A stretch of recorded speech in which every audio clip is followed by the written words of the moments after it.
ఏడాది కాలంగా రోహిత్ రెడ్డికి డ్రగ్స్ అట. ఈ ఈ రోహిత్ రెడ్డి గురించి వాళ్ళకి చాలా దగ్గరగా ఉన్న వాళ్ళు కొంతమంది పొలిటికల్ లీడర్లే చెప్తున్నారు. ఆయన థర్డ్, ఫోర్త్ స్టేజ్‌లో ఉన్నాడు. మనోడు అది లేనిది అసలు ఉండనే ఉండడని కొంతమంది మాట్లాడుతున్నారు. అది ఎంతవరకు నిజమో గానీ, ఈ వ్యవహారాలన్నీ చూస్తుంటే అది నిజమే అనిపిస్తున్నది. అండ్ దీని వెనకాల చాలా పెద్ద రాకెట్ ఉన్నట్టు కనబడుతున్నది. ఇప్పుడు ఈ దుబాయ్‌లో కేదార్ అని లాస్ట్ ఇయర్ ఒక ఆయన చనిపోయిండు. ఆ కేదార్ అనేటి ఆయన ఇక్కడున్న ఎవరైతే బాగా ఇట్లాంటి లీడర్లు ఎవరెవరైతే ఉంటారో వీళ్ళకి సంబంధించిన ఈ డబ్బులన్నీ దుబాయ్లో పెడితే దుబాయ్లో వాళ్ళ డబ్బులతో రియల్ ఎస్టేట్ వ్యాపారం చేస్తుంటాడు. ఇక్కడ విషయం ఏంటంటే ఆ కేదార్కి సంబంధించిన పబ్బు హైదరాబాద్లో ఉన్నది. ఆ పబ్బు ఇంకొక అర్జున్ రెడ్డి అనే వ్యక్తి పేరు మీదకి చేతులు మారిందట. మరి ఇది బలవంత పెట్టిర్రు, బెదిరించిర్రు, అట్లనే చేతులు మారింది, ఆయన మరణం మీద రకరకాల అనుమానాలు ఉన్నాయని అంటున్నారు. మరి గతంలో రేవంత్ రెడ్డి కూడా ఇదే మాట చెప్పిండు. ఏడాది కాలంగా రోహిత్ రెడ్డికి డ్రగ్స్ హైదరాబాద్కు చెందిన రాకేష్ వర్మ ద్వారా సరఫరా అవుతున్నాయట. కౌశిక్ రవితో కూడా అతనికి లావాదేవీలు ఉన్నాయట. సిట్ దర్యాప్తులో వెలుగులోకి కొత్తగా 4 పేర్లు వచ్చినాయట. ఈ కౌశిక్ రవి ఎవరంటే ఆయన ఎవరో బెంగళూరు నుంచి ఎక్కడి నుంచో వచ్చింది కదా, ఆయనే తీసుకొచ్చిండు. ఆయన ఎక్కడి నుంచి తెచ్చిండంటే సిమ్లా నుంచి ఒక వ్యక్తి నాకు ఇచ్చిండు, తన దగ్గర నుంచి తీసుకొచ్చి రోహిత్ రెడ్డి సెక్యూరిటీ జేబులో పెట్టినని ఏదో చెప్తున్నాడు.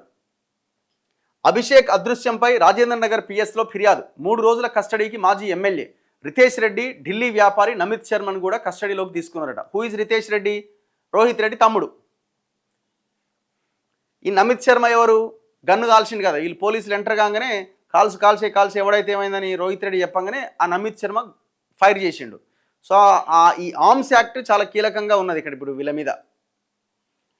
బీఆర్ఎస్ మాజీ ఎమ్మెల్యే రోహిత్ రెడ్డి ఫామ్ హౌస్లో డ్రగ్స్ పార్టీ, పోలీసులపైకి కాల్పుల కేసులో కొత్త పేర్లు, లింకులు బయటపడుతున్నాయి. హైదరాబాద్కు చెందిన డ్రగ్స్ పెడ్లర్ రాకేష్ వర్మ, ఇతని సహాయకుడు రాజేంద్ర నగర్లోని భవానీ నగర్కు చెందిన ఇంటీరియర్ డిజైనర్ అభిషేక్ సింగ్తో పాటు రాజస్థాన్కు చెందిన అతని స్నేహితుడి పాత్రను సిట్ గుర్తించింది. రాకేష్ వర్మ, రోహిత్ రెడ్డి, బెంగళూరుకు చెందిన న్యాయవాది కౌశిక్ రవిల మధ్య ఏడాది కాలంగా డ్రగ్స్ కొనుగోలు, ఇతర లావాదేవీలు ఉన్నట్లుగా బహిర్గతమైంది.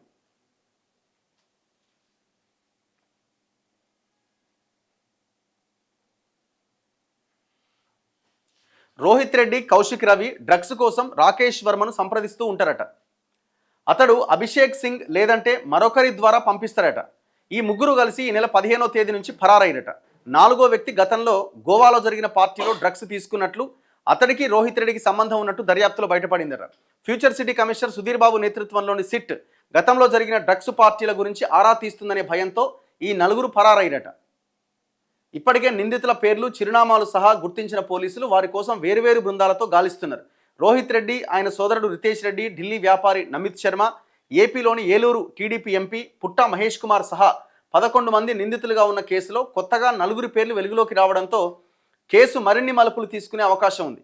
ఎంపీ పుట్టా మహేష్ మినహా మిగిలిన 7గురిని పోలీసులు గత సోమవారం నుంచి ఆదివారం వరకు విచారించగా ఈ కొత్త పేర్లు బయటపడ్డాయి. ఇప్పుడు ఈ టీడీపీ ఎంపీని విచారించారా ఇంతవరకు? ఆయనకు అదే రోజు స్టేషన్ బెయిల్ ఇచ్చి పంపించేసారు. మరి ఎవరి ఇన్ఫ్లుయెన్స్ ఏమో తెలియదు. ఫస్ట్ యూరిన్లో పాజిటివ్ రాలేదు, కానీ బ్లడ్ టెస్ట్ చేస్తే పాజిటివ్ వచ్చిందన్నారు.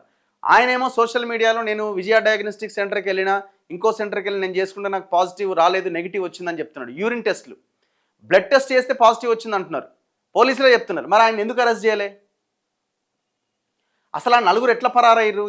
ఎవరు పరారు చేసి? అంత పెద్ద భోగస్ వ్యవహారం ఉంటుంది దీని వెనకాల. ఇప్పుడు ఈ 4 చుట్టే తిరుగుతుంది ఈ కేసు అంతా. ఎవడెవడైతే డ్రగ్స్ సప్లై చేస్తున్నారో వీళ్ళు ఓన్లీ ఈయన ఎవరు? రోహిత్ రెడ్డికే సప్లై చేస్తారా? హైదరాబాద్లో ఇంకా 2వ వ్యక్తికి సప్లై చేయరా? ఎవరి పేరు బయటికి రాదు. ఎందుకంటే మొత్తం సెలబ్రిటీలు, పొలిటికల్ లీడర్లు, సినిమా వాళ్ళే ఉంటారు దీని వెనకాల. వేరే ఏ ఒక్కరి పేరు బయటికి రాదు. వీళ్ళ చుట్టే తిరుగుతుంది కేసు అంతా. వీళ్ళ చుట్టే తిరుగుతుంది, అక్కడే ఖతం అయిపోతుంది.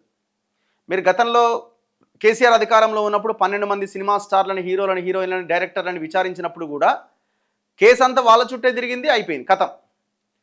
ఏ డ్రగ్స్ కేసు అయినా తీసుకోండి. ఇప్పుడు రేవంత్ రెడ్డి ఈగల్ టీం పెట్టినాం, చాలా పెద్దగా చేస్తున్నాం అంటున్నారు. పట్టుకుంటున్నారు, అంతవరకు బాగానే ఉంది. పట్టుకున్న తర్వాత దాన్ని కూపి అంత లాగి, తీగ లాగితే ఎక్కడో డొంక కదిలినట్టు ఆ మొత్తం వ్యవహారాన్ని బయటికి తీసే ప్రయత్నం జరుగుతలేదు.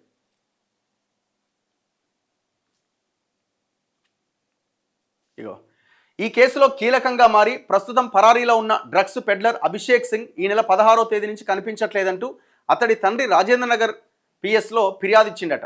అదే రోజున పోలీసుల విచారణకు హాజరైన రోహిత్ రెడ్డి డ్రైవర్లు, వ్యక్తిగత సహాయకుడు సిలివేరు శరత్ అభిషేక్ సింగ్ గురించిన సమాచారం ఇచ్చాడు.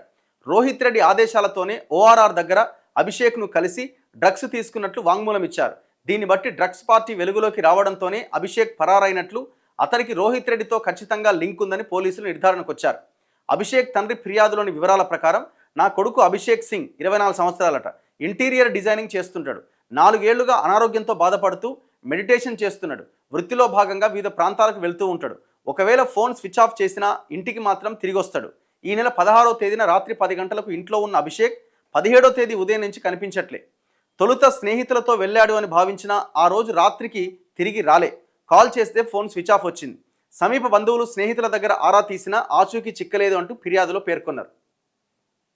ఇక ఈ ముగ్గురిని కస్టడీలోకి తీసుకున్నారు. రోహిత్ రెడ్డిని, ఆయన తమ్ముడిని, ఆ నమిత్ శర్మ అని కాల్పులు జరిపిన వ్యక్తిని. ఏం బయటికి తీస్తారో తెలియదు.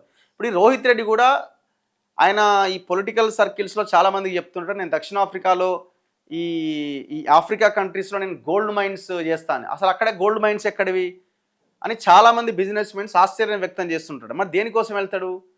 ఇప్పుడు ఈ డ్రగ్స్ ఇవన్నీ దొరికేవి ఎక్కడ? నైజీరియా, ఈ ఆఫ్రికా కంట్రీస్ నుంచే వస్తుంటాయి. పట్టుబడ్డ వాళ్ళు కూడా హైదరాబాద్లో వాళ్ళే ఉంటారు. సో ఈ బిజినెస్లో భాగంగానే ఆయన ఈ సౌత్ ఆఫ్రికా, ఈ ఆఫ్రికా కంట్రీస్కి రెగ్యులర్గా వెళ్తుంటాడు అన్న ఒక అనుమానం కూడా ఉన్నది.